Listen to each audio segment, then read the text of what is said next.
Hello out there in the Mad River Valley, and welcome to Theater Time with Doug Bergstein. And, well, I'm Doug Bergstein, and I am here with several members of this year's 18th annual TenFest, which is a production of the Vermont Playwrights Circle and is being hosted at the Valley Players Theater. Show dates are August 14th through 24. And I welcome all of you. Thanks for coming. Thank you. Uh, yeah, we've got two Pauls, a Chris, and a Kim. And amongst you, we've got a first-time director, a first-time actor, and a first-time playwright. I lied about the first-time director.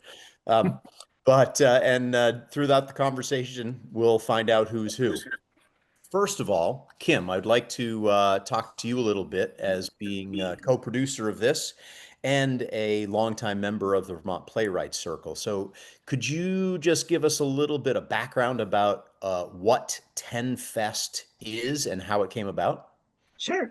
TenFest is literally 10-minute plays by local playwrights. And the Vermont Playwrights Circle qualifies a local Vermont playwright as anyone who has lived for 3 months consecutively at any point in their lives in Vermont, which sounds really arbitrary, but it's partially due to summer stock theater, right? People come for a season, they feel a connection to Vermont. And we started doing TenFest back in the day when, during the summer, actually, the Valley players had less going on and really wanted some more programming. And Jeannie Beckwith had been directing stuff over at your spot. And we said, why don't we try to do a short play festival, not unlike the Boston Playwrights platform does. And that's sort of where it started. Nice.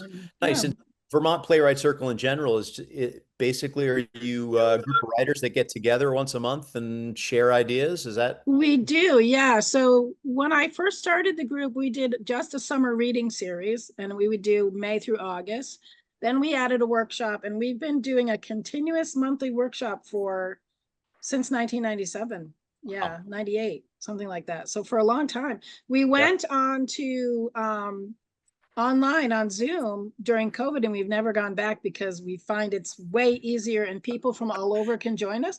David Ehrlich, who comes up to the Valley and does TenFest every summer, joins us from Florida. So in the winter. So yeah, so we meet and we share our work, and TenFest is was that our local plug for Zoom? That's right. It's a local Zoom plug. You know, it could be any platform now, right? But yeah. Yes, that's right. That's right. Okay, great. Well, thanks for that info. Paul, are you on the board also of Vermont Playwright Circle?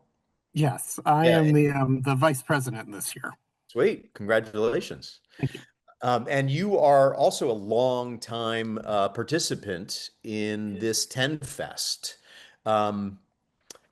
Let's hear There's quite a few folks that have some years on me. Okay, well, they're not with us today, but that's right. This will be my 6th year with TenFest. Great. So do you have any highlights from your past about past participation, either on the acting side or the directing side or the producing side?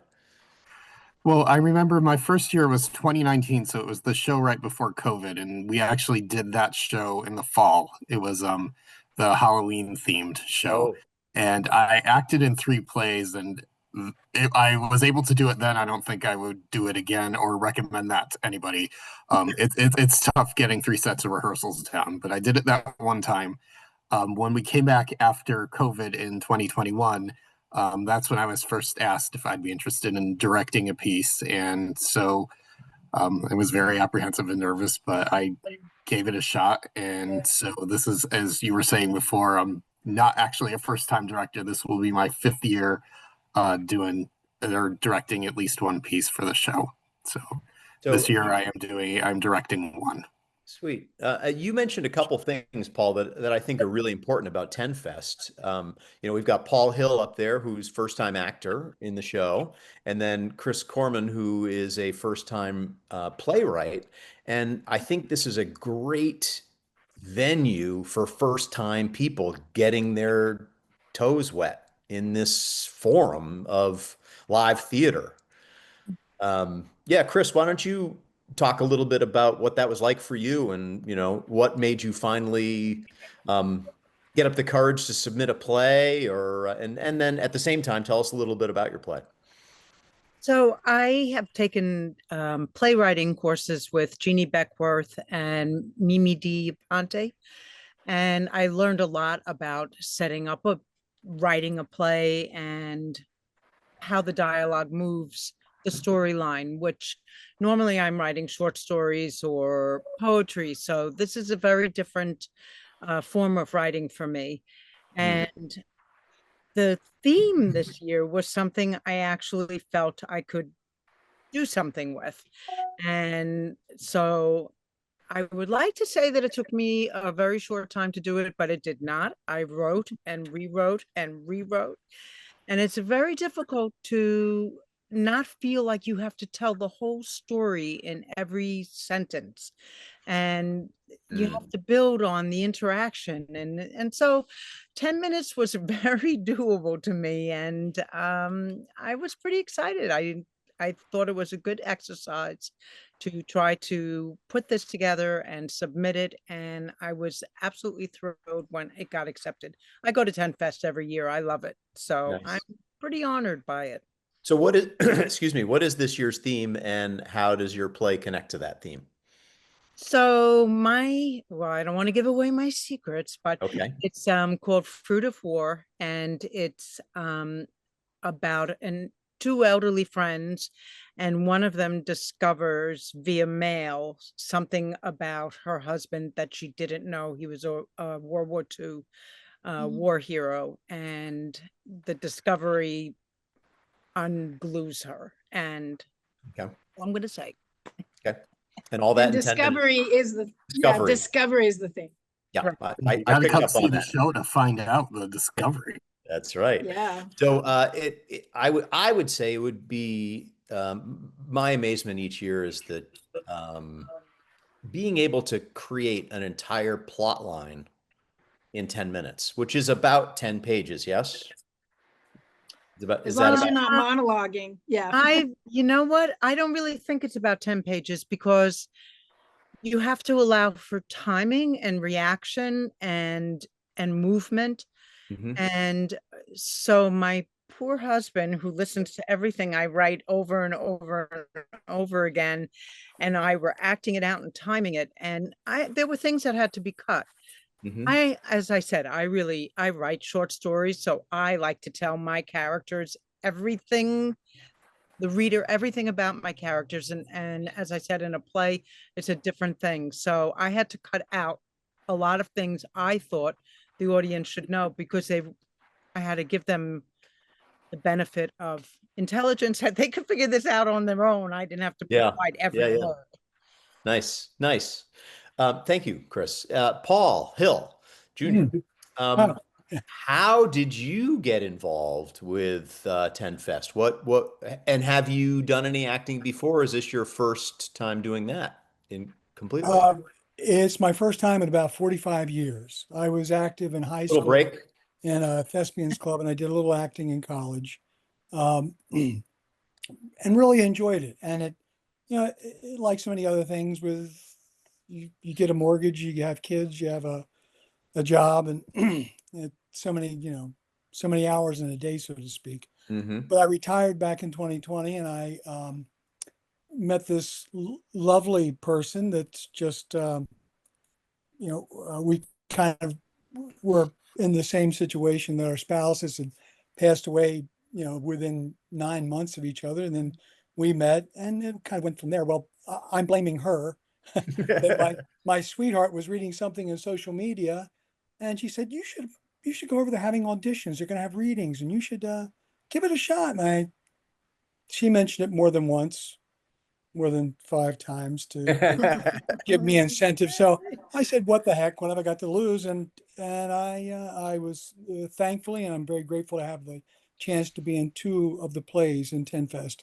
So I'm quite thrilled. It's been really a wonderful experience, and um, the directors, Vince, I can't remember Vince, and Sarah, both real pros. And we're just having a good time, and I'm making new friends and really enjoying it though. It's it's kind of given me some expansion, getting out of my comfort zone, so to speak, and doing something that I enjoy. So, Well, that was an excellent plug. We'll have to play this before we start next year's auditions That's right. to get people to come out. okay. Can you tell us a little bit about the plays that you're in? Let's see, you told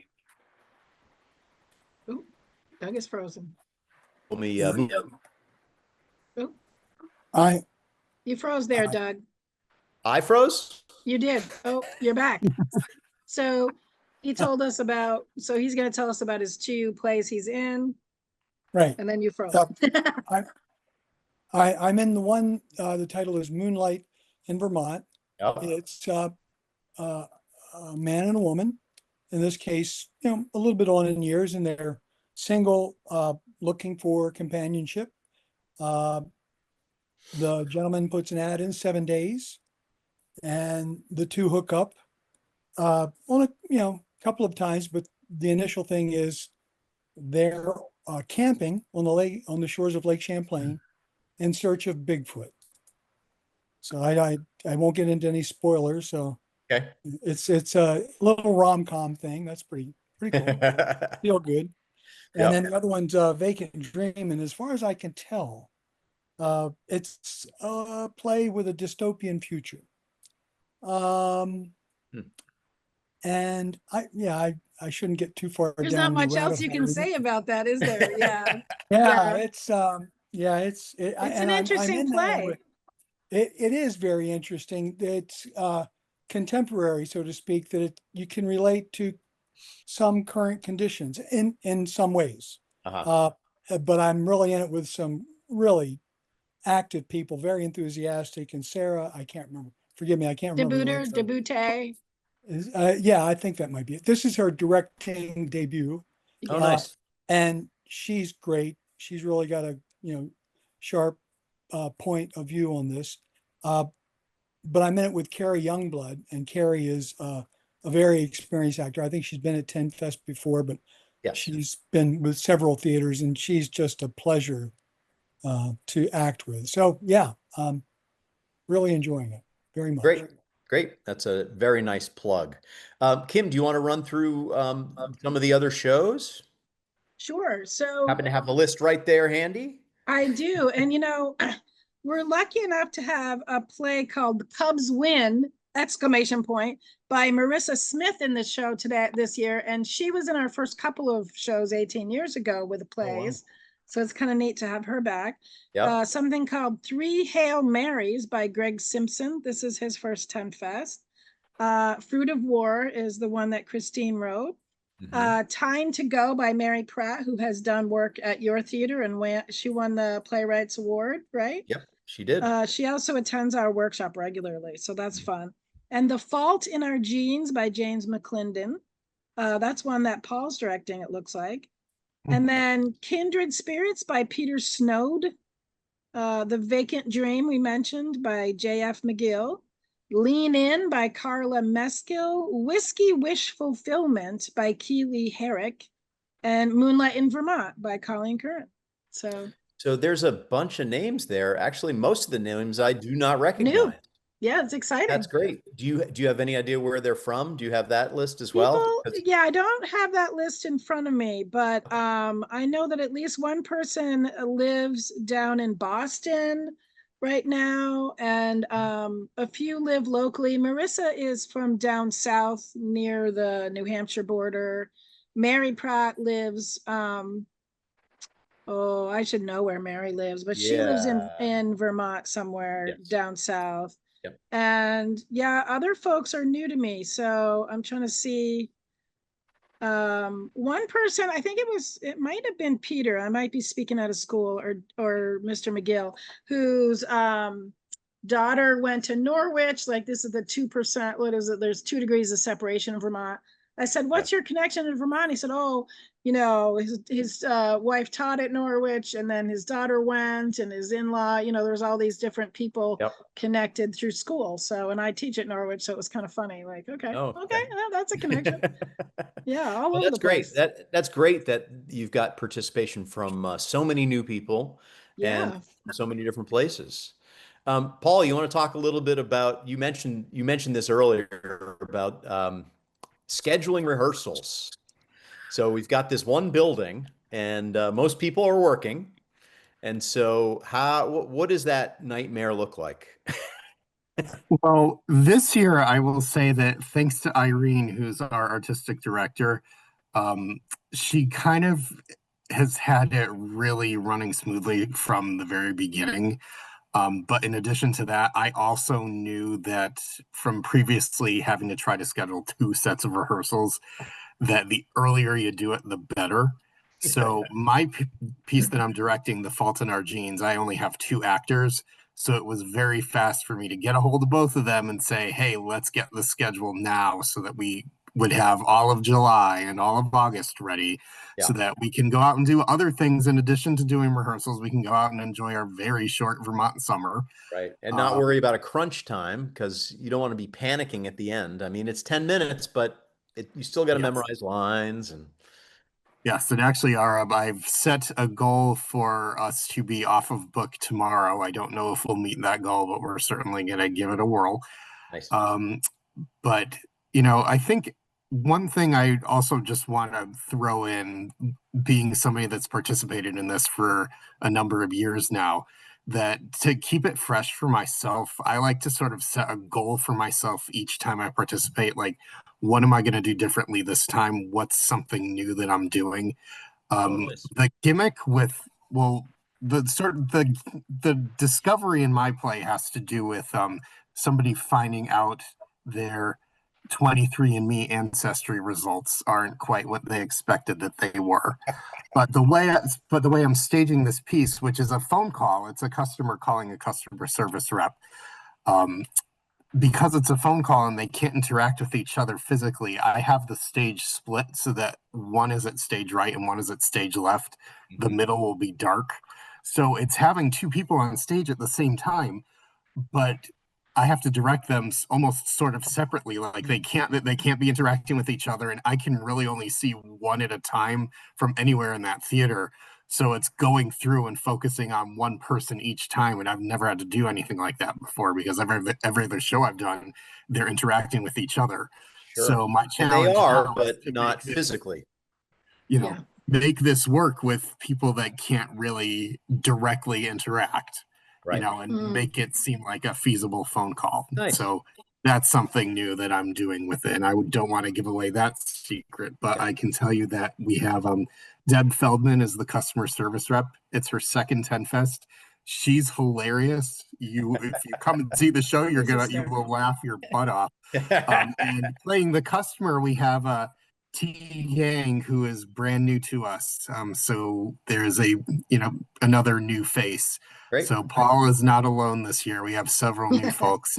That's awesome. T Yang will be playing the customer. So those are my 2 actors that I've been working with. Great. Chris, have you seen any of the rehearsals of your play, or you want to wait till it's I have only complete? I have only seen the first reading, and I couldn't believe how wonderful every one of them were, and they were just reading them for the first time.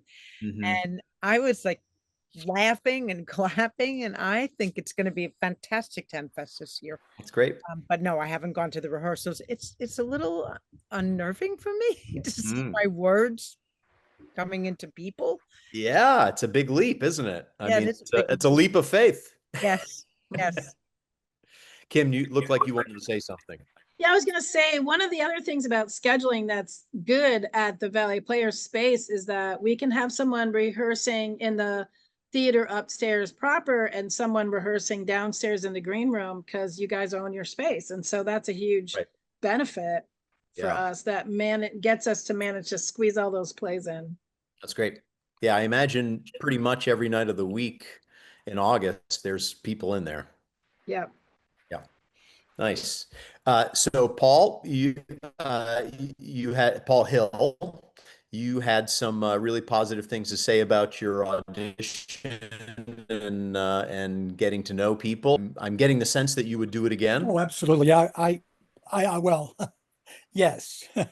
I would certainly like the chance to audition again and kind of expand. I know this is really, like you said, getting your toe back in the water, so to speak. And Yeah.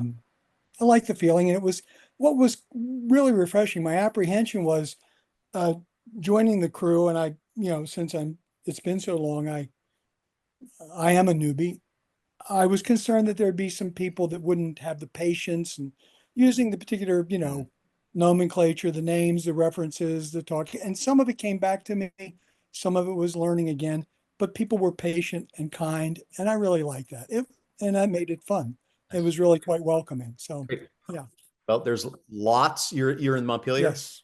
There's lots of local theater within your reach, I'm, including the Valley Players Theater. I'm Yeah. learning that, and I've been around to the Quarry and the Quarry Works. certainly Lost Nation and some of the others, because my partner Teresa just loves to, when we can, to go out and catch a play and support local, and it's a lot of fun. Well, she may regret having encouraged you to join this world, because it can be demanding.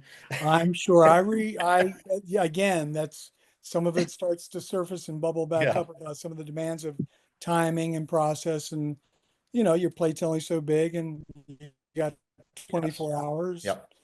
Yeah. So no, but it is good. Thank you. So what's the Paul or Kim, what's the balance of comedy, tragedy, romance? How would you spell that out? Is it pretty evenly keeled, or? I mean, Paul, you might have a different view than I do, but I feel like it's going to be a nice wide range of things this year. I was at Paul Hill's rehearsal the other day for Vacant Dream, and all the hair on my neck stood up. Whereas other things are so funny, it's just laugh out loud. Yeah. There's a good mixture, I think. Yep. Yeah, I would say it certainly runs the gamut. With a 10-minute play, I think it's a little bit easier to do a 10-minute comedy, because you can make people laugh in 10 minutes and you can make people laugh in 1 minute. But to get a really dramatic piece going, it often takes more than 10 minutes. And last year I actually directed a dramatic piece, so that was last year's challenge. But what is it? I think we have let's see, it's probably, is it 3 dramatic, 7 comedic? I think it was something like that. But there is a mix. Yeah. And isn't the going line from an audience perspective, if you don't like a play, it's okay. It's only 10 minutes long. 10 minutes. It's like the weather in Vermont. Just wait a minute. Right. It's always Something changing. else is coming. That's great. All right. Well, thank you all for coming and talking to me about this. I'm going to do some details. So as I mentioned in the beginning, the show runs August 14th through 24th, which is and on Thursdays through Sundays. Thursday, Friday, Saturday shows are 7 p.m. Yep. Sundays are matinees at 2 p.m. Excuse me, losing my voice here. You can make reservations by calling the Valley Players phone, which is 802-583-1674. Or you can go to the Vermont Playwright Circle website and get tickets there. And that website is vtplays.com. And again, thank you all for coming. And I hope everyone out there in the audience gets to enjoy the show. Thanks for tuning in. Signing off. Thanks for having us. Thank you. Thank you. Thank you.